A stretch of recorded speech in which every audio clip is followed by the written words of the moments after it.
बिस्मिल्लाहिर्रहमानिर्रहीम। जी अस्सलाम वालेकुम डियर स्टूडेंट्स। आज की वीडियो में हम क्लास 8 मैथ की एक्सरसाइज 2.4 को मुकम्मल तौर पे सॉल्व करेंगे। चैनल को सब्सक्राइब कर लीजिएगा क्योंकि इस चैनल पर मैं क्लास 6 से लेके क्लास 10 तक मैथ्स की सारी बुक्स का सोल्यूशन साथ साथ अपलोड करता रहूंगा। अब क्वेश्चन नंबर 1 है सेपरेट। सेपरेट का मतलब होता है अलग-अलग करना। हमने अलग-अलग करना है the open and close sentences. ये नीचे हमें कुछ सेंटेंसेस दिए गए हैं, कुछ अलजबरी जुमले दिए गए हैं।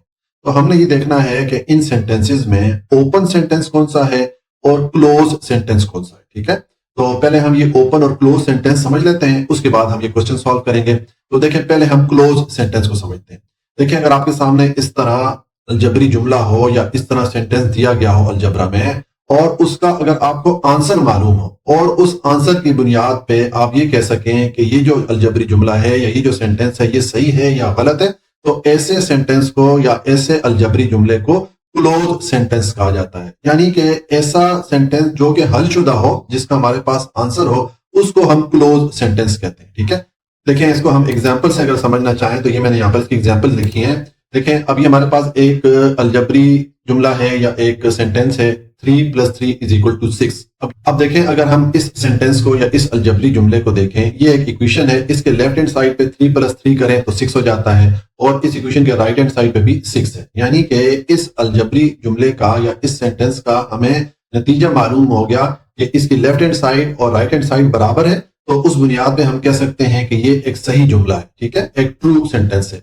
तो इस तरह का जुमला जो कि हलशुदा हो, इस तरह का सेंटेंस जो कि हलशुदा हो, जिसका हमें आंसर मालूम हो और उस बुनियाद पे हम कह सकें कि ये जो सेंटेंस है ये सही है या गलत है, तो इसको क्लोज्ड सेंटेंस कहा जाता है। ठीक है, इसी तरह अभी देखिए एक और सेंटेंस मैंने यहाँ पर लिखा हुआ है 3 + 3 = 8। ठीक है, अभी देखें इस सेंटेंस का जो आंसर है वो गलत है क्योंकि 3 + 3 6 होना चाहिए, 8 नहीं होना चाहिए।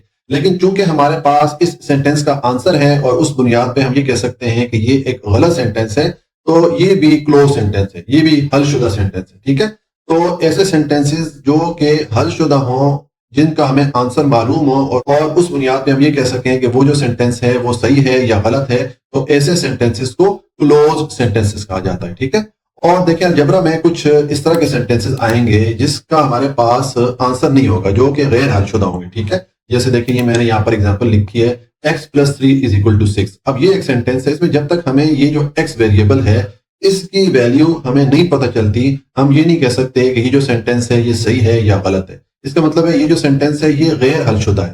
तो इस किस्म के सेंटेंस को फिर ओपन सेंटेंस कहा जाता है। ओपन का मतलब होता है जिसका अभी हमें आंसर मालूम ना हो, जो कि अभी सॉल्व ना हो या जो कि अभी हलशुदा ना हो। ठीक है, इसी तरह ये मैंने अब एक और सेंटेंस यहाँ पर लिखा है 3 + 3 = z। अब देखें यहाँ पर जब तक इस z की वैल्यू हमें नहीं पता चलती, हम नहीं कह सकते कि ये जो सेंटेंस है ये ट्रू है या फॉल्स है, ये सेंटेंस सही है या गलत है।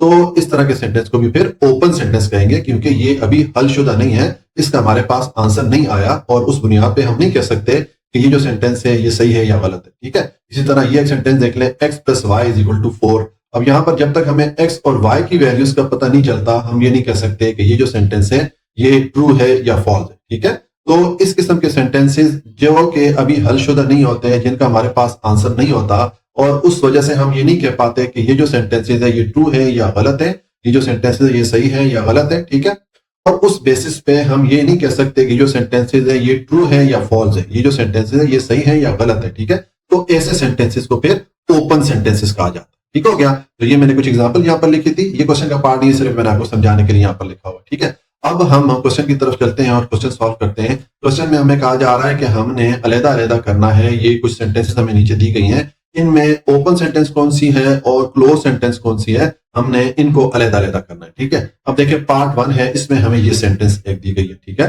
तो ये मैंने यहाँ पर सोल्यूशन लिखा, पहले मैंने ये सेंटेंस एक लिखी। अब इसको अगर हम देखें कि ये जो सेंटेंस है ये ओपन है या क्लोज है, तो देखें इसमें ये वेरिएबल x आ रहा है। जब तक हमें इस x की वैल्यू का पता नहीं चलता, हम नहीं कह सकते कि ये जो सेंटेंस है ये सही है या गलत है। ठीक है, इसका मतलब है कि ये जो सेंटेंस है ये अभी हलशुदा नहीं है। ठीक है, तो हम फिर इस सेंटेंस को क्या कहेंगे कि ये ओपन सेंटेंस है। ठीक है, तो इसके नीचे आप आंसर लिख लें ओपन सेंटेंस। अगर पूरा लिखना चाहे तब भी ठीक है, या सिर्फ ओपन लिख लें तब भी ठीक है। ठीक है, ये जो सेंटेंस है ये ओपन सेंटेंस। ठीक है, उसके बाद आप पार्ट 2 पे आ जाएं। यहाँ पर आपको ये सेंटेंस दिया गया है, तो उसका सोल्यूशन है, पहले मैंने ये सेंटेंस लिखा। अब देखें यहाँ पर भी सेम वही केस है जो कि पार्ट 1 में था कि जब तक हमें ये x3 इसकी वैल्यू का पता नहीं चलता, हम नहीं कह सकते कि ये जो सेंटेंस है ये ट्रू है या फॉल्स है। ये जो इक्वेशन है इसकी लेफ्ट हैंड साइड और राइट हैंड साइड इक्वल है या नहीं है, वो तभी हम कह सकते हैं कि अगर हमें इस x की वैल्यू का पता चल जाए। तो इसका मतलब है कि ये जो सेंटेंस है ये भी हलशुदा नहीं है, इसलिए हम इस सेंटेंस को फिर ओपन सेंटेंस कहेंगे। तो हम अपना आंसर लिखेंगे ओपन। ठीक है, ये जो सेंटेंस है ये ओपन सेंटेंस है, अभी ये हलशुदा नहीं है। तो उसके बाद पार्ट 3 में आपको ये सेंटेंस दिया गया है। तो देखें इसका सोल्यूशन है। पहले मैंने ये सेंटेंस देखा, अब हमने ये देखना है कि ये ओपन सेंटेंस है या क्लोज सेंटेंस है। तो देखें ये एक इक्वेशन है, इसकी लेफ्ट हैंड साइड पे 5 into 4 है और राइट हैंड साइड पे 20 है। तो देखिए 5 को 4 से मल्टीप्लाई करें तो आपको 20 मिलता है। इसका मतलब है कि इस इक्वेशन की लेफ्ट हैंड साइड और राइट हैंड साइड बराबर है, यानी कि हमें इस सेंटेंस का आंसर पता चल गया कि इसकी लेफ्ट हैंड साइड और राइट हैंड साइड इस इक्वेशन की बराबर है। तो इस बुनियाद पे हम ये कह सकते हैं कि जो सेंटेंस है ये ट्रू सेंटेंस है या सही सेंटेंस है। ठीक है, तो इसका मतलब है कि ये जो सेंटेंस है ये हलशुदा है, इसका हमारे पास आंसर आ रहा है और उस आंसर की बुनियाद पे हम ये कह सकते हैं कि ये सेंटेंस सही है। ठीक है, तो ऐसे सेंटेंस को फिर क्लोज सेंटेंस बोलेंगे। तो यहां पर इसके आंसर में आप लिख देंगे क्लोज। ठीक है, ये जो है ये क्लोज सेंटेंस हो गया। ठीक है, उसके बाद आप पार्ट 4 पे आ जाएं तो यहां पर आपको ये सेंटेंस दिया गया है। अब यहां पर भी देखें सेम जिस तरह के पार्ट 1 और पार्ट 2 में था, यहां पर अब ये वेरिएबल y यहां पर भी आ रहा है, यहां पर भी आ रहा है। तो जब तक हमें इस वेरिएबल की वैल्यू का पता नहीं चल जाता, हम नहीं कह सकते कि ये जो सेंटेंस है ये सही है या गलत है, ये सेंटेंस ट्रू है या फॉल्स है। तो इसका सोल्यूशन होगा, पहले मैंने इस सेंटेंस को यहां पर लिखा। ठीक है, तो अब चूंकि इस y वेरिएबल की वजह से हम ये नहीं कह सकते कि ये जो सेंटेंस है ये ट्रू है या फॉल्स है, यानी कि ये सेंटेंस अभी हलशुदा नहीं है। ठीक है, तो इसको फिर हम ओपन सेंटेंस कहेंगे। तो इसके आंसर में भी हम लिख लेंगे ओपन सेंटेंस। ठीक हो गया। और उसके बाद पार्ट 5 है, इसमें हमें ये सेंटेंस दिया गया है। तो देखें इसको, तो देखें अब इसका सोल्यूशन है। पहले मैंने इस सेंटेंस को लिखा, अब ये एक इक्वेशन है, इसकी लेफ्ट हैंड साइड पे आ रहा है 10 + 40 और राइट हैंड साइड पे आ रहा है 50। तो 10 + 40 करें तो ये भी 50 हो जाता है, यानी कि ये इक्वेशन है जिसकी लेफ्ट हैंड साइड और राइट हैंड साइड बराबर है। ठीक है, तो हमें इस सेंटेंस का आंसर मालूम पड़ गया कि ये जो इक्वेशन है या ये जो सेंटेंस है इसकी लेफ्ट हैंड साइड और राइट हैंड साइड चूंकि बराबर है, तो उस बुनियाद पे हम ये कह सकते हैं कि ये सेंटेंस जो है एक ट्रू सेंटेंस है।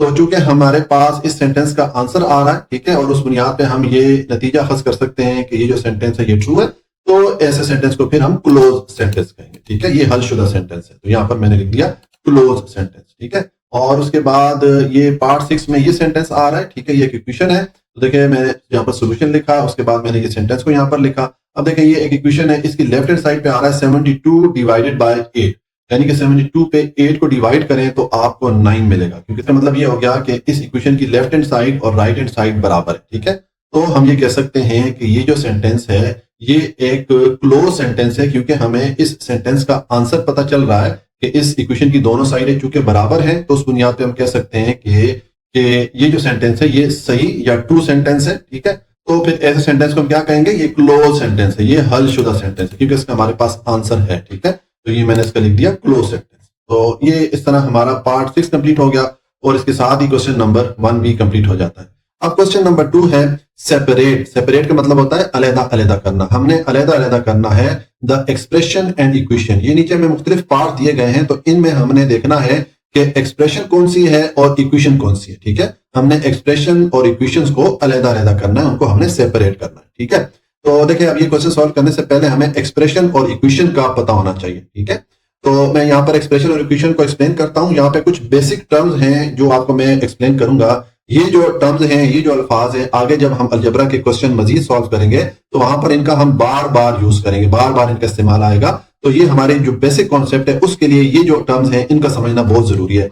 अब यहाँ पर मैं ज्यादा टाइम नहीं लूंगा, बस 2 मिनट के अंदर अंदर मैं एक्सप्लेन करके फिर क्वेश्चन पे आते हैं और क्वेश्चन सॉल्व करते हैं। क्वेश्चन हमारा बहुत ही ईजी है, बहुत जल्दी सॉल्व हो जाएगा। तो देखें अब यहाँ पर मैंने एक एग्जाम्पल में यहाँ पर एक एक्सप्रेशन लिखी है। अब ये जो एक्सप्रेशन है इसको अलजब्राइक एक्सप्रेशन भी कहा जाता है।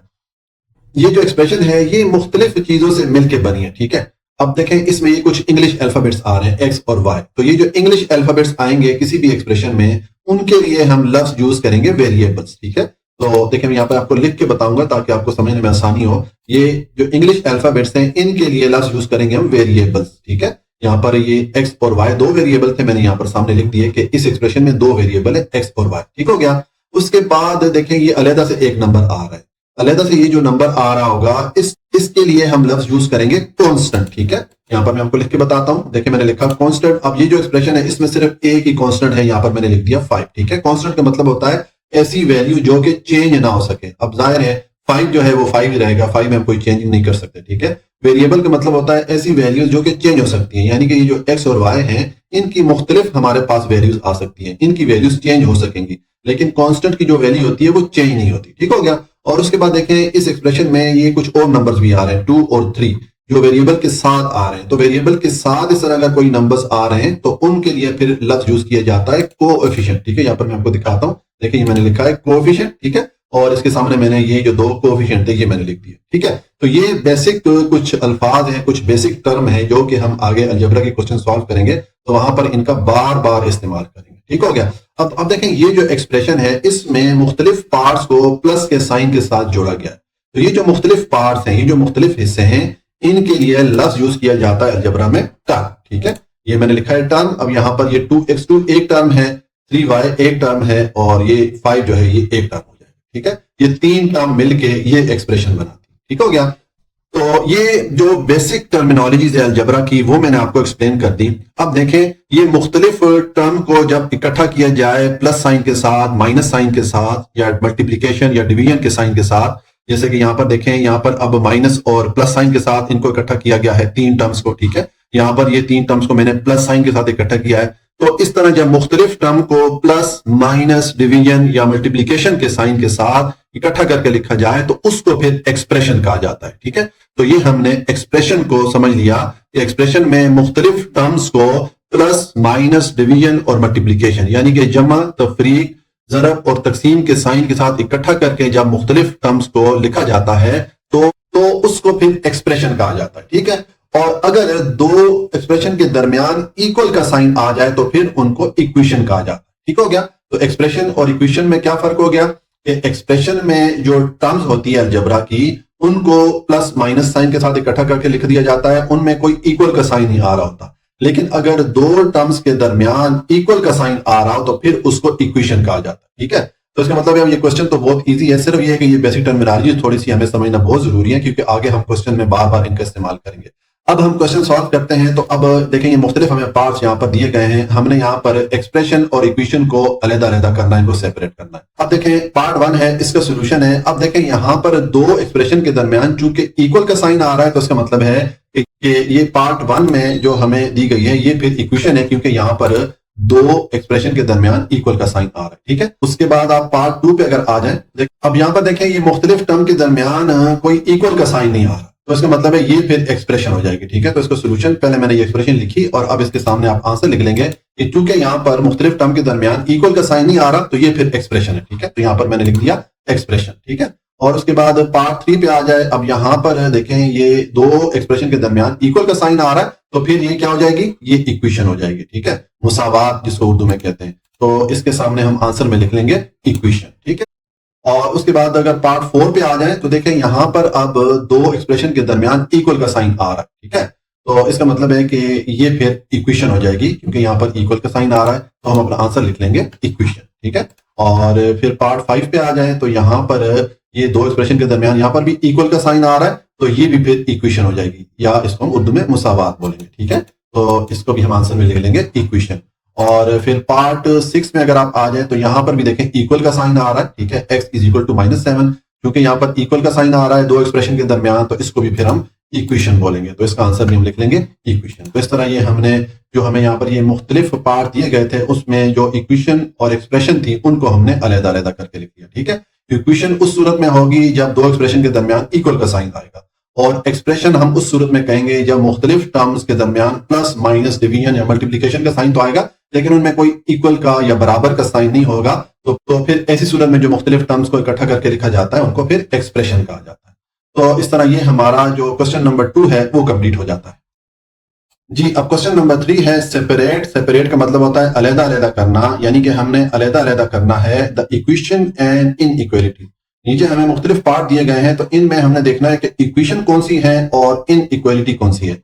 इक्वेशन को उर्दू में मुसावात बोलते हैं और इनइक्वालिटी को उर्दू में गैर मुसावात कहते हैं। ठीक है, तो देखें मुसावात या इक्वेशन के बारे में अभी हम क्वेश्चन नंबर 2 में देख के आए हैं कि अगर दो एक्सप्रेशन के दरमियान ये वाला साइन, ये इक्वल वाला साइन अगर हो तो ऐसी सूरत में फिर हम कहेंगे कि ये इक्वेशन है। ठीक है, लेकिन अगर दो एक्सप्रेशन के दरमियान ये चार साइन है, इन चार साइन में से अगर कोई साइन होगा तो उसको इनइक्वालिटी या उर्दू में गैर मुसावात बोलेंगे। ठीक है, अब ये जो मुख्तलिफ साइन है इनकी आगे हम ज्यादा तफसील देखेंगे, अभी मैं आपको सिर्फ हल्का सा इशारा दे देता हूं कि ये जो है ग्रेटर देन साइन होता है, ये लेस देन का साइन शो करता होता है, ये ग्रेटर एंड इक्वल टू का साइन है, और ये लेस आर इक्वल टू का साइन है। ठीक है, इसकी डिटेल तो खैर हम आगे देखेंगे, आगे जब क्वेश्चन आएंगे। फिलहाल के लिए आप इतना ही समझ लें कि अगर दो एक्सप्रेशन के दरमियान इन चारों में से कोई एक भी साइन आ रहा हो तो उसको हम इन इक्वलिटी या गैर मुसावात बोलेंगे, और अगर दो एक्सप्रेशन के दरमियान ये इक्वल का साइन आ रहा हो तो उसको इक्वेशन या मुसावात बोलेंगे। ठीक है, तो देखें अब पार्ट 1 है, इसका सोल्यूशन है। अब देखें ये दो एक्सप्रेशन है और इनके दरमियान ये ग्रेटर देन का साइन आ रहा है, तो फिर ये इसको हम क्या कहेंगे, इसको हम कहेंगे इन इक्वलिटी, गैर मुसावात। ठीक है, तो हम अपना आंसर लिख लेंगे इन इक्वलिटी। ठीक हो गया, यहाँ पर ये इक्वलिटीज, यहाँ पर जमा लफ्ज यूज किया गया है और यहाँ पर मैंने वाहिद का लफ्ज यूज किया इन इक्वलिटी। ठीक है, इसी तरह उसके बाद ये पार्ट 2 है। यहां पर देखें अब ये दो एक्सप्रेशन के दरमियान लेस आर इक्वल टू का साइन आ रहा है, तो अब इसको फिर हम क्या बोलेंगे, इसको भी हम बोलेंगे इन इक्वलिटी, ये भी गैर मुसावात है, तो यहां पर हम लिख लेंगे इन इक्वलिटी। ठीक हो गया, और पार्ट 3 पे आ जाए। अब यहां पर देखें दो एक्सप्रेशन के दरमियान इक्वल का साइन आ रहा है, तो ये फिर मुसावात या इक्वेशन कहलाएगी। ठीक है, तो हम अपना आंसर लिखेंगे इक्वेशन, ये जो है ये इक्वेशन है। उसके बाद पार्ट 4 पे आ जाए, तो यहां पर देखें अब ये दो एक्सप्रेशन के दरमियान ग्रेटर देन का साइन आ रहा है, तो इसका मतलब है कि ये फिर इन इक्वलिटी हो जाएगी। ठीक है, तो आप अपना आंसर में लिख लेंगे इन इक्वलिटी। ठीक है, और पार्ट 5 में आ जाए, अब ये दो एक्सप्रेशन के दरमियान इक्वल का साइन आ रहा है, तो इसका फिर हम आंसर लिखेंगे कि ये जो है इक्वेशन है या मुसावात। ठीक है, और पार्ट 6 पे आ जाए। अब यहां पर देखें ये दो एक्सप्रेशन के दरमियान लेस देन का साइन आ रहा है, तो इसको फिर हम क्या कहेंगे कि ये गैर मुसावात है या इन इक्वलिटी है, तो इसके आंसर में आप लिख लेंगे इन इक्वलिटी। ठीक हो गया, तो ये हमने ये जो मुख्तलिफ हमें यहाँ पर एक्सप्रेशन दी गई थी उनमें हमने इक्वेशन और इन इक्वलिटी को अलग अलग कर लिया। मैंने आपको बताया कि अगर दो एक्सप्रेशन के दरमियान इक्वल का साइन आएगा तो उसको हम इक्वेशन बोलेंगे, और अगर दो एक्सप्रेशन के दरमियान इन चार साइन में से कोई सा भी साइन आएगा तो फिर उसको हम इन इक्वलिटी बोलेंगे। इक्वेशन को उर्दू में मुसावात और इन इक्वलिटी को उर्दू में गैर मुसावात कहते हैं। ठीक हो गया, तो ये हमारा क्वेश्चन नंबर 3 भी कंप्लीट हो जाता है जी। अब क्वेश्चन नंबर 4 है सेपरेट। सेपरेट का मतलब होता है अलहदा अलहदा करना, यानी कि हमने अलहदा अलहदा करना है the polynomial expression and expression that are not polynomial.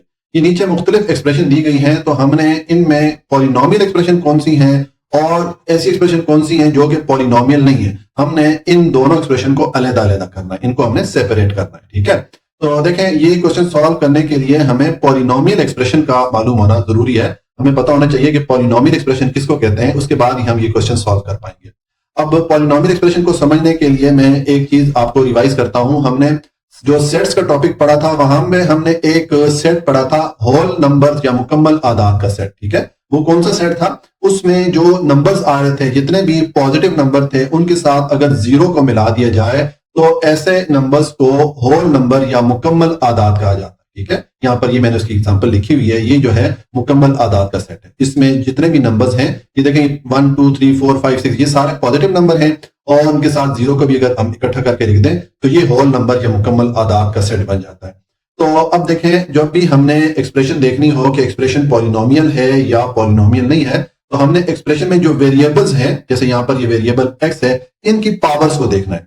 अगर वेरिएबल्स की पावर होल नंबर में हो, ठीक है, मुकम्मल अदद की सूरत में हो, तो फिर ऐसी एक्सप्रेशन को पॉलिनोमियल एक्सप्रेशन कहा जाता है। और अगर कोई ऐसी एक्सप्रेशन है जिसमें वेरिएबल्स की किसी एक वेरिएबल की भी अगर पावर होल नंबर में ना हुई तो उसको फिर पॉलिनोमियल एक्सप्रेशन हम नहीं कहेंगे, हम कहेंगे कि ये पॉलिनोमियल एक्सप्रेशन नहीं है।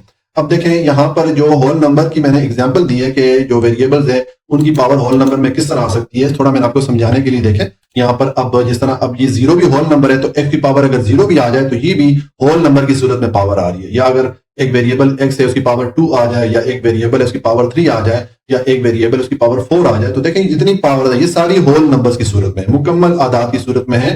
तो जब इस तरह की पावर आएंगी वेरिएबल्स की तो फिर हम एक्सप्रेशन को पॉलिनोमियल एक्सप्रेशन कहेंगे। ठीक हो गया, और अगर पावर होल नंबर की सूरत में ना हो, देखिए यहाँ पर मैंने कुछ एग्जांपल लिखी हैं जिससे कि हमें आइडिया होगा कि होल नंबर की सूरत में पावर ना हो तो वो किस तरह आएंगी। देखें जैसे x की पावर -1 हो सकता है। अब -1 जो है वो होल नंबर नहीं है, मुकम्मल अदद नहीं है। ठीक है, इसी तरह y की पावर 1/2, तो ये भी होल नंबर नहीं है 1/2। ठीक है, इसी तरह ये z की पावर √3, अब √3 भी होल नंबर नहीं है। तो अगर मुख्तलिफ वेरिएबल्स की पावर इस सूरत में आए तो फिर जो एक्सप्रेशन होगी वो पॉलिनोमियल एक्सप्रेशन नहीं कहलाएगी। ठीक है, पॉलिनोमियल एक्सप्रेशन सिर्फ उसी सूरत में होगी जब उसमें दिए गए वेरिएबल की पावर इस तरह होल नंबर की सूरत में आए। ठीक हो गया। तो अब हम क्वेश्चन सॉल्व करते हैं। अब पार्ट 1 है, इसमें हमें ये एक्सप्रेशन दी गई है, तो हमने देखना है कि ये पॉलिनोमियल एक्सप्रेशन है या नहीं है। तो देखिए इसका सोल्यूशन है, पहले मैंने ये एक्सप्रेशन लिखी यहाँ पर। ठीक हो गया। अब हमने देखना है कि ये पॉलिनोमियल एक्सप्रेशन है या नहीं है। तो मैंने आपको क्या बताया था कि हमने क्या चेक करना है, हमने देखना है कि इस एक्सप्रेशन में जो वेरिएबल्स हैं उनकी पावर्स होल नंबर में आ रही हैं क्या नहीं। ठीक है। तो देखें ये वेरिएबल x है, इसकी पावर 2 है, अब ये एक होल नंबर है। ठीक है। इसी तरह अब यहाँ पर वेरिएबल x है और इसकी पावर लिखी हुई नहीं है। तो अलजेब्रा में रूल है कि जब वेरिएबल की पावर लिखी हुई नहीं होती तो उसकी पावर 1 होती है। ठीक है। तो 1 भी एक होल नंबर या मुकम्मल अदद है। ठीक है। यहाँ पर अगर आप इस सेट को देखें, देखिए ये 1 भी इसमें शामिल है। ठीक है। तो इसका मतलब है कि यहाँ पर ये जो एक्सप्रेशन है इसमें जो मुख्तलिफ वेरिएबल्स हैं उनकी पावर चूंकि होल नंबर की सूरत में है, मुकम्मल आदाद की सूरत में है, तो ये एक्सप्रेशन फिर पॉलिनोमियल एक्सप्रेशन कहलाएगी। ठीक है। तो हम इसका आंसर लिख लेंगे कि ये जो एक्सप्रेशन है ये पॉलिनोमियल एक्सप्रेशन है। तो मैंने यहाँ पर लिख दिया पॉलिनोमियल। ठीक है। पॉलिनोमियल एक्सप्रेशन को उर्दू में कहते हैं कसीर रकमी जुमले। ठीक हो गया। उसके बाद पार्ट 2 में आ जाए तो यहाँ पर ये एक्सप्रेशन है। ठीक है। अब इसको हम सॉल्व करेंगे। देखें पहले मैंने ये एक्सप्रेशन लिखी, अब हमें ये देखना है कि ये पॉलिनोमियल एक्सप्रेशन है या नहीं है। तो इसमें जो वेरिएबल्स आ रहे हैं उनकी पावर देख लें। अगर पावर होल नंबर की सूरत में होंगी, मुकम्मल आदाद की सूरत में होंगी, तो फिर ये एक्सप्रेशन पॉलिनोमियल एक्सप्रेशन कहलाएगी। तो देखें अब यहाँ पर वेरिएबल x है, इसकी पावर 2 है। अब 2 जो है ये होल नंबर या मुकम्मल अदद है। ठीक है। इसी तरह ये y वेरिएबल, इसकी पावर लिखी हुई नहीं हुई। तो आपको मैंने पीछे पार्ट में बताया कि जब वेरिएबल की पावर लिखी हुई नहीं होती उसकी पावर 1 होती है। तो उसका मतलब है कि यहाँ पर भी जो पावर है इस वेरिएबल y की वो होल नंबर या मुकम्मल अदद की सूरत में है। इसी तरह यहाँ पर ये वेरिएबल x है, इसकी पावर लिखी हुई नहीं है, तो इसका मतलब इसकी पावर 1 है। तो ये भी होल नंबर की सूरत में है और ये y की पावर 2 है। 2 भी एक होल नंबर या मुकम्मल अदद है। इसका मतलब है कि इस एक्सप्रेशन में जितने भी वेरिएबल्स हैं सबकी पावर होल नंबर या मुकम्मल आदाद की सूरत में है। तो ये जो एक्सप्रेशन है ये एक पॉलिनोमियल एक्सप्रेशन है। ठीक है। तो इसका हम लिख लेंगे कि ये पॉलिनोमियल एक्सप्रेशन है। पॉलिनोमियल एक्सप्रेशन को मैंने आपको बताया उर्दू में क्या कहते हैं, कसीर रकमी जुमला। ठीक है। उसके बाद पार्ट 3 पे आ जाए तो यहाँ पर देखें अब ये एक्सप्रेशन दी गई है। अब इस एक्सप्रेशन को हम देखते हैं कि ये पॉलिनोमियल एक्सप्रेशन है या नहीं है। तो इसका सोल्यूशन है, पहले मैंने ये एक्सप्रेशन लिखी। अब देखें इस एक्सप्रेशन में जो वेरिएबल आ रहा है x, इसकी पावर क्या है, -2 है। अब -2 जो है ये होल नंबर या मुकम्मल अदद नहीं है क्योंकि यहाँ पर 2 के साथ माइनस आ गया। तो नेगेटिव जो नंबर्स हैं वो होल नंबर में शामिल नहीं होते। इसका मतलब है कि ये जो एक्सप्रेशन होगी ये फिर पॉलिनोमियल एक्सप्रेशन नहीं होगी। ठीक है। तो हम इसका आंसर लिख लेंगे कि नॉट अ पॉलिनोमियल, ये मैंने लिख दिया। ठीक है। कि ये जो एक्सप्रेशन है ये पॉलिनोमियल एक्सप्रेशन नहीं है। ठीक हो गया। उसके बाद पार्ट 4 पे आ जाए तो यहाँ पर आपको ये एक्सप्रेशन दी गई है। अब इसको हमने देखना है कि ये पॉलिनोमियल एक्सप्रेशन है या नहीं है। तो इसका सोल्यूशन है, पहले तो मैंने ये एक्सप्रेशन लिखी। अब देखें हम इसके वेरिएबल्स की पावर चेक करेंगे। अगर इसकी वेरिएबल की पावर होल नंबर या मुकम्मल आदाद की सूरत में होगी तो फिर तो ये एक्सप्रेशन पॉलिनोमियल एक्सप्रेशन होगी, अदरवाइज ये एक्सप्रेशन पॉलिनोमियल एक्सप्रेशन नहीं होगी। तो देखें अगर इसकी पहली वाली टर्म देखें, अब यहाँ पर ये x ओवर y की पावर 2 आ रहा है। तो अब इस y को अगर आप ऊपर लेके जाएंगे तो अलजेब्रा में रूल है कि जब नीचे से कोई टर्म ऊपर जाती है तो उसकी जो पावर होती है उसका साइन चेंज हो जाता है। अब यहाँ पर ये जो वेरिएबल y है इसकी पावर +2 है। जब भी किसी नंबर के साथ साइन नहीं लिखा होता प्लस माइनस का, तो उसका मतलब है वो पॉजिटिव वैल्यू है, उसके साथ प्लस का साइन है। तो जब हम इस y2 को ऊपर लेके जाएंगे तो इसका जो पावर है उसका साइन चेंज हो जाएगा, तो ये y की पावर -2 हो जाएगा। तो जब -2 हो जाएगा तो इसका मतलब है कि जो वेरिएबल y है इसकी जो पावर है वो होल नंबर की सूरत में नहीं रहेगी क्योंकि -2 होल नंबर में नहीं आता। ठीक है। सेम अगर इस x को ऊपर लेके जाएंगे तो x की पावर लिखी हुई नहीं है, तो हम जानते हैं कि x की जब वेरिएबल की पावर लिखी हुई नहीं होती तो उसकी पावर 1 होती है। तो जब इसको ऊपर लेके जाएंगे तो 1 जो पावर है इसकी उसका साइन चेंज हो जाएगा तो -1 हो जाएगा। इसका मतलब है कि यहाँ पर ये जो नीचे वाले दो वेरिएबल्स हैं इनकी जो पावर है वो फिर होल नंबर की सूरत में नहीं है। ऊपर ही जो दो वेरिएबल्स हैं इनकी पावर तो होल नंबर की सूरत में है, लेकिन चूंकि ये नीचे वाली वेरिएबल जो है इनकी पावर होल नंबर की सूरत में नहीं है, तो हम फिर कहेंगे कि ये जो एक्सप्रेशन है ये पॉलिनोमियल एक्सप्रेशन नहीं है। क्योंकि पॉलिनोमियल एक्सप्रेशन के लिए जरूरी है कि जो एक्सप्रेशन आपको दी जाए उसमें जितने भी वेरिएबल्स आ रहे हों हर वेरिएबल की पावर होल नंबर या मुकम्मल अदद की सूरत में होनी चाहिए। ठीक है। तो इसका हम आंसर लिख लेंगे कि ये पॉलिनोमियल एक्सप्रेशन नहीं है, तो मैंने लिख लिया नॉट अ पॉलिनोमियल। ये जो एक्सप्रेशन है ये पॉलिनोमियल एक्सप्रेशन नहीं है। ठीक है। उसके बाद आप आ जाए पार्ट 5 है, इसमें हमें ये एक्सप्रेशन दी गई है। तो देखें इसका सोल्यूशन है, पहले मैंने ये एक्सप्रेशन लिखी। अब हम ये देखते हैं कि ये एक्सप्रेशन पॉलिनोमियल एक्सप्रेशन है या नहीं है। तो इसमें जो वेरिएबल्स है उसकी पावर चेक कर ले। अगर इन वेरिएबल्स की पावर होल नंबर या मुकम्मल आदाद की सूरत में हो तो फिर ये जो एक्सप्रेशन है ये पॉलिनोमियल एक्सप्रेशन कहलाएगी। तो देखें यहाँ पर वेरिएबल x है, इसकी पावर 3 है। अब 3 जो है ये होल नंबर है क्योंकि ये पॉजिटिव 3 है, +3 है। ठीक है। इसी तरह यहाँ पर x की पावर 2 है, 2 भी एक होल नंबर या मुकम्मल अदद है। इसी तरह यहाँ पर ये वेरिएबल y है, इसकी पावर लिखी हुई नहीं है, तो हम जानते हैं कि किसी वेरिएबल की पावर जब लिखी हुई नहीं होती तो उसकी पावर 1 होती है, और 1 जो है वो होल नंबर या मुकम्मल अदद में आता है। तो इसका मतलब ये हो गया कि इस एक्सप्रेशन में जितने वेरिएबल्स हैं सब की जो पावर्स हैं वो होल नंबर या मुकम्मल अदाद की सूरत में है, तो ये जो एक्सप्रेशन होगी ये फिर पॉलिनोमियल एक्सप्रेशन हो जाएगी। ठीक है, तो हम अपना आंसर लिखेंगे पॉलिनोमियल एक्सप्रेशन। ठीक है, पॉलिनोमियल एक्सप्रेशन को उर्दू में मैंने आपको बताया क्या कहते हैं, कसीर रकमी जुमला। ठीक है, और उसके बाद ये पार्ट 6 पे आ जाए। अब यहाँ पर देखें ये एक्सप्रेशन हमें दी गई है, इसको हमने देखना है कि ये पॉलिनोमियल एक्सप्रेशन है या नहीं है। तो देखिए इसका सोल्यूशन है, पहले मैंने ये एक्सप्रेशन लिखी, अब ये देखना है कि ये पॉलिनोमियल एक्सप्रेशन है या नहीं है। तो हमने इसमें जो वेरिएबल्स हैं सब वेरिएबल्स की पावर को देख लेना है। अगर पावर होल नंबर या मुकम्मल आदाद की सूरत में होंगी तो फिर ये जो एक्सप्रेशन है ये पॉलिनोमियल एक्सप्रेशन कहलाएगी। तो देखें यहाँ पर ये वेरिएबल x है, इसकी पावर 4 है। अब 4 एक मुकम्मल अदद या होल नंबर है। ठीक है, इसी तरह यहाँ पर वेरिएबल x है, इसकी पावर 2 है, तो 2 भी होल नंबर या मुकम्मल अदद है। और यहाँ पर वेरिएबल x की पावर लिखी हुई नहीं है, तो हम जानते हैं कि वेरिएबल की जब पावर लिखी हुई नहीं होती तो उसकी पावर 1 होती है, तो 1 भी होल नंबर या मुकम्मल अदद है। इसका मतलब है कि इस एक्सप्रेशन में जितने वेरिएबल हैं सब की पावर जो है वो होल नंबर या मुकम्मल आदाद की सूरत में है, तो ये जो एक्सप्रेशन है ये फिर पॉलिनोमियल एक्सप्रेशन कहलाएगी। तो हम अपना आंसर लिख लेंगे पॉलिनोमियल एक्सप्रेशन। ठीक हो गया, तो इस तरह ये हमारा पार्ट 6 कंप्लीट हो जाता है। हमने इस क्वेश्चन में पॉलिनोमियल एक्सप्रेशन और ऐसी एक्सप्रेशन जो कि पॉलिनोमियल नहीं है उनको हमने सेपरेट कर दिया, अलग-अलग कर लिया।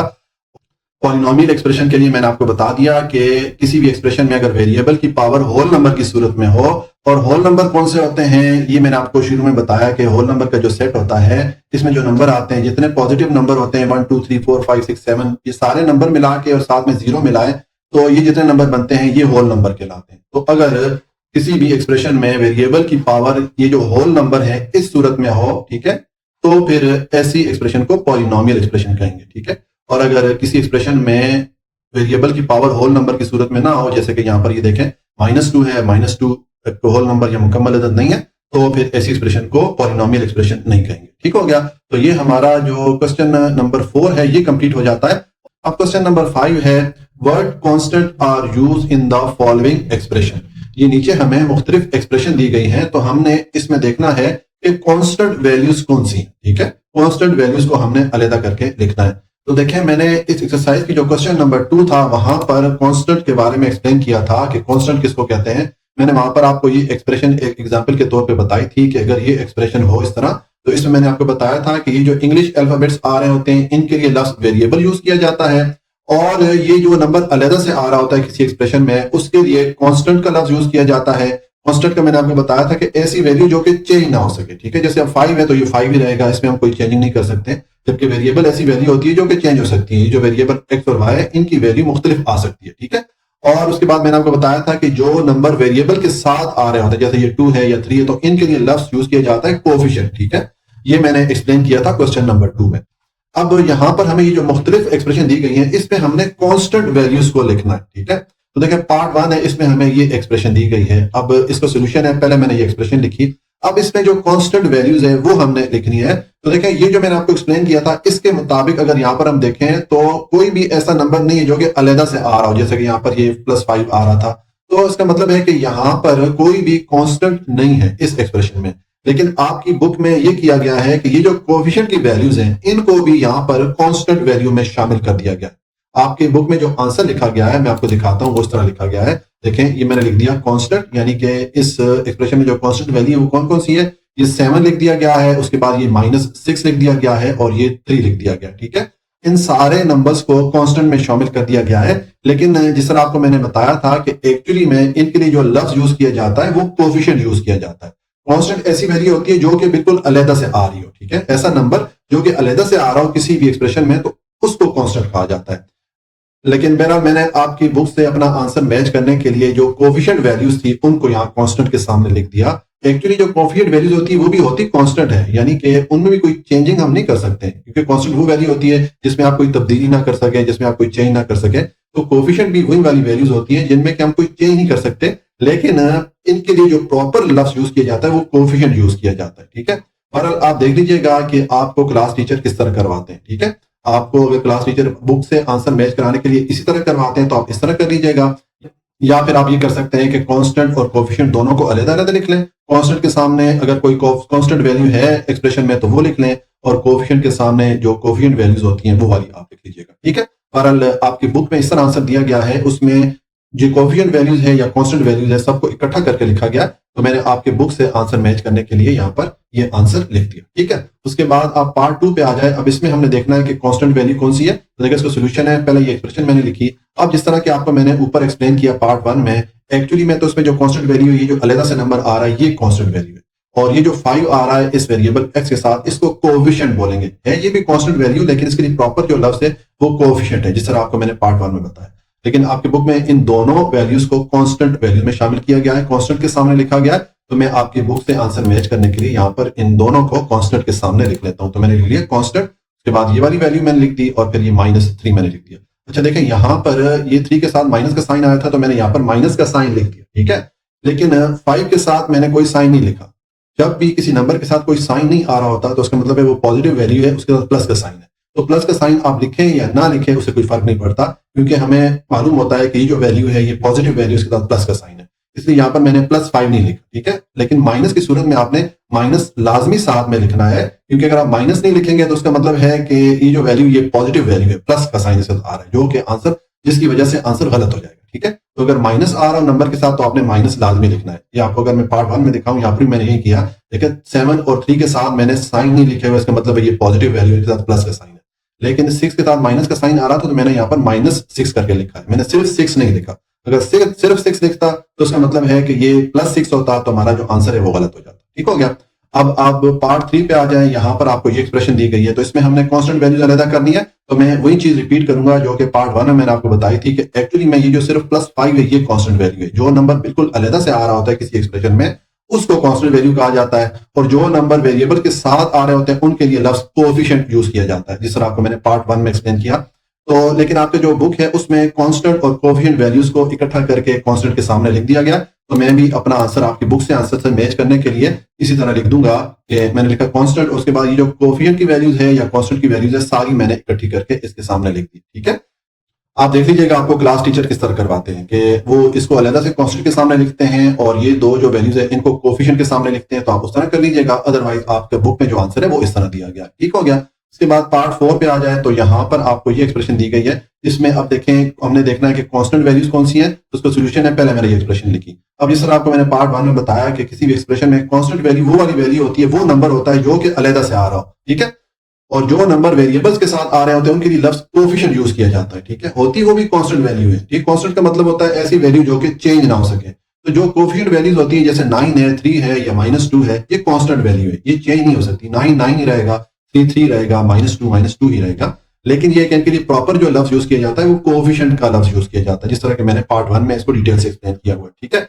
बहरहाल अब आपके जो बुक में आंसर है उससे मैच करने के लिए मैं ये जितनी वैल्यूज है, चाहे कोएफिशिएंट है, अब यहाँ पर देखें सिर्फ कोएफिशिएंट की वैल्यूज आ रही है, कांस्टेंट की वैल्यू नहीं आ रही। ठीक है, लेकिन हम ये सारी जो कोएफिशिएंट की वैल्यूज है इनको भी कांस्टेंट के सामने लिख लेंगे, क्योंकि आपके बुक में इस तरह आंसर दिया गया है कि कांस्टेंट में सारी वैल्यूज को शामिल कर लिया जाता है, चाहे कोएफिशिएंट वैल्यूज हो या कांस्टेंट वैल्यू। ठीक है, तो आप देख लीजिएगा आपको क्लास टीचर किस तरह करवाते हैं। तो ये हमारा जो क्वेश्चन नंबर 5 है वो कंप्लीट हो जाता है। अब क्वेश्चन नंबर 6 है, right the degree of the polynomials given below. ये नीचे हमें मुख्तलिफ पॉलिनोमियल एक्सप्रेशन दी गई हैं, तो हमने हर पॉलिनोमियल एक्सप्रेशन के लिए डिग्री लिखनी है। ठीक है, तो देखिए अब पार्ट 1 है, इसमें मैं ये एक्सप्रेशन दी गई है, इसकी अब हमने डिग्री लिखनी है। तो देखिए इसका सोल्यूशन है, पहले मैंने ये एक्सप्रेशन लिखी। अब किसी भी पॉलिनोमियल एक्सप्रेशन की डिग्री क्या होती है, देखें जब भी आपको इस तरह पॉलिनोमियल एक्सप्रेशन दी जाए और उसकी अगर हमने डिग्री मालूम करनी हो, तो हमने ये देखना होगा कि उस पॉलिनोमियल एक्सप्रेशन में जो वेरिएबल्स आ रहे हैं, कौन से वेरिएबल की पावर सबसे ज्यादा आ रही है। जो हाईएस्ट पावर होगी, जो सबसे बड़ी पावर होगी, वो पावर जो है उस पॉलिनोमियल की डिग्री कहलाएगी। ठीक है, तो देखें अब ये एक्सप्रेशन है, इसमें वेरिएबल आ रहा है x। ठीक है, और इसकी कोई पावर लिखी हुई नहीं हुई। तो हम जानते हैं कि जब किसी वेरिएबल की पावर लिखी हुई नहीं होती तो उसकी पावर 1 होती है।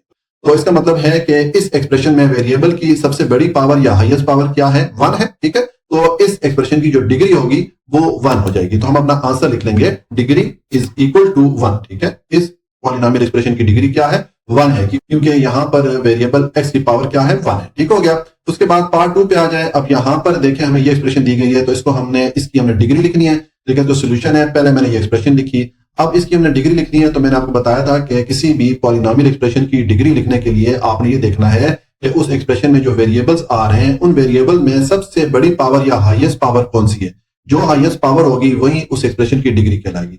तो अब इस एक्सप्रेशन में देखिए यहाँ पर x की पावर 2 आ रही है और यहाँ पर ये वेरिएबल x इसकी पावर लिखी हुई नहीं है, तो इसकी पावर हम जानते हैं कि 1 है। जब भी वेरिएबल की पावर लिखी हुई नहीं होती तो उसकी पावर 1 होती है। तो अब यहाँ पर फिर बड़ी पावर कौन सी हो गई, ये 2 हो गई। तो इस एक्सप्रेशन की फिर डिग्री क्या हो जाएगी, इसकी डिग्री हो जाएगी 2। तो मैं लिख लूंगा, ये मैंने यहाँ पर लिख दिया, डिग्री इज इक्वल टू 2। ठीक है, उसके बाद पार्ट 3 में आ जाए। यहाँ पर देखें ये एक्सप्रेशन है, अब इसकी हमने डिग्री लिखनी है तो इसका सोल्यूशन है, पहले ये पॉलिनोमियल एक्सप्रेशन मैंने लिखी। अब यहाँ पर इसकी देखें हमने डिग्री लिखनी है, तो मैंने आपको बताया कि डिग्री लिखने के लिए आपने पॉलिनोमियल एक्सप्रेशन में जो वेरिएबल दिए गए हैं उनकी पावर देखनी है। जिस वेरिएबल की पावर सबसे बड़ी होगी वही उसकी डिग्री होगी। ठीक है, तो अब यहाँ पर देखिए ये वेरिएबल एक्स इसकी पावर 3 है, तो इसका मतलब है कि इस एक्सप्रेशन में जो सबसे बड़ी पावर है वो 3 है, तो इस एक्सप्रेशन की जो डिग्री हो जाएगी वो 3 हो जाएगी। तो मैंने लिख दिया डिग्री इज इक्वल टू 3। ठीक है, उसके बाद पार्ट 4 है, इसमें हमें ये एक्सप्रेशन दी गई है। तो अब इस पॉलिनोमियल एक्सप्रेशन की हमने डिग्री लिखनी है, तो इसका सोल्यूशन है, पहले मैंने ये पॉलिनोमियल एक्सप्रेशन लिखी।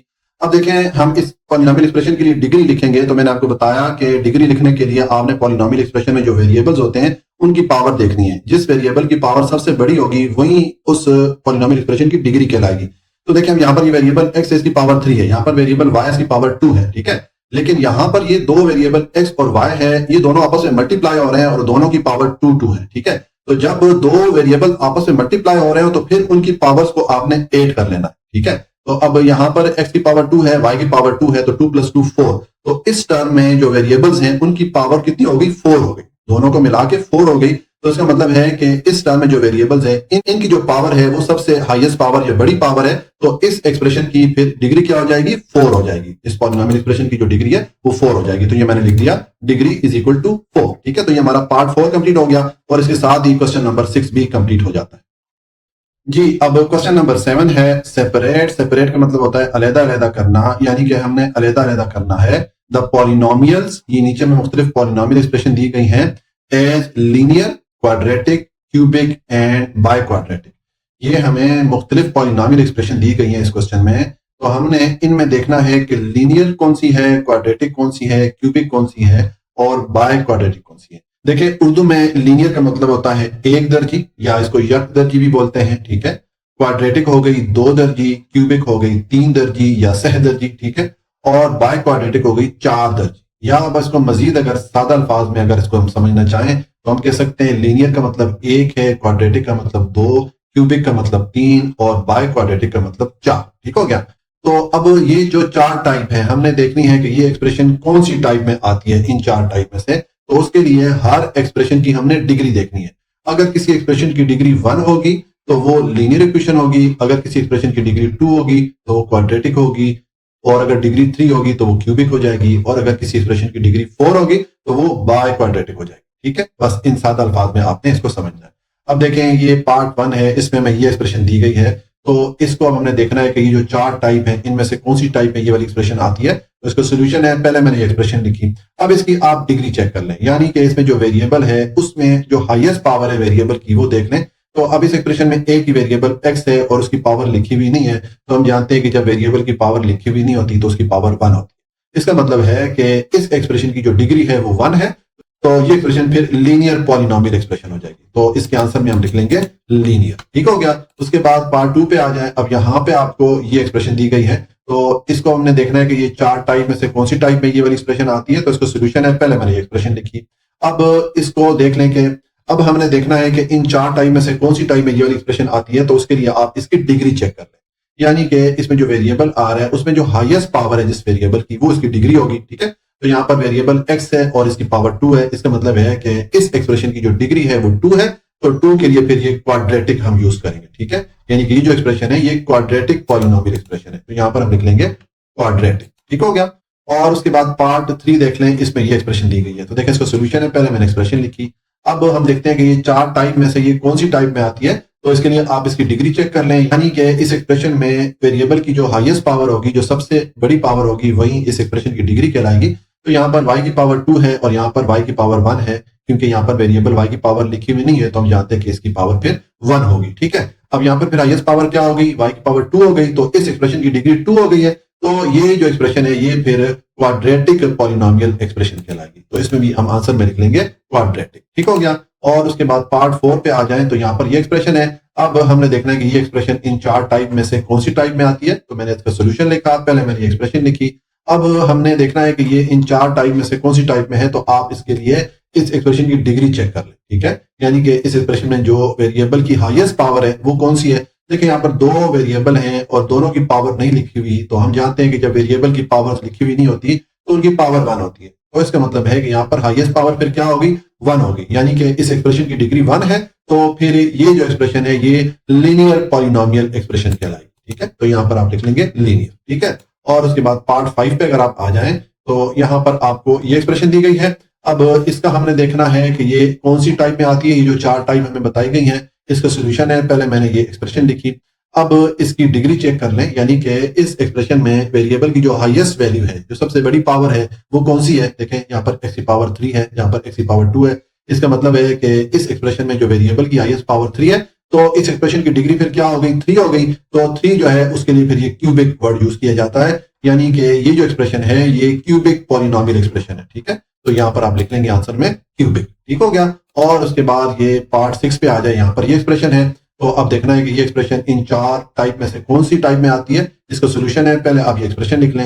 अब आप इस एक्सप्रेशन की डिग्री चेक कर लें, यानी कि इस एक्सप्रेशन में जो वेरिएबल्स आ रहे हैं उन वेरिएबल में जो हाईएस्ट पावर है, सबसे बड़ी पावर है, वही इस एक्सप्रेशन की डिग्री कहलाएगी। तो यहाँ पर ये जो वेरिएबल x है इसकी पावर 4 है, ये सबसे बड़ी पावर है। तो इस एक्सप्रेशन की जो डिग्री है वो 4 है। तो 4 के लिए बाय क्वाड्रेटिक ये वाला लफ्ज यूज किया जाता है, ठीक हो गया। इसका मतलब है कि ये जो एक्सप्रेशन है ये बाय क्वाड्रेटिक पॉलिनोमियल एक्सप्रेशन है। तो आप आंसर में लिख लेंगे बाय क्वाड्रेटिक, ठीक हो गया। इस तरह ये हमारा पार्ट 6 कंप्लीट हो गया और इसके साथ ही क्वेश्चन नंबर 7 भी कंप्लीट हो जाता है।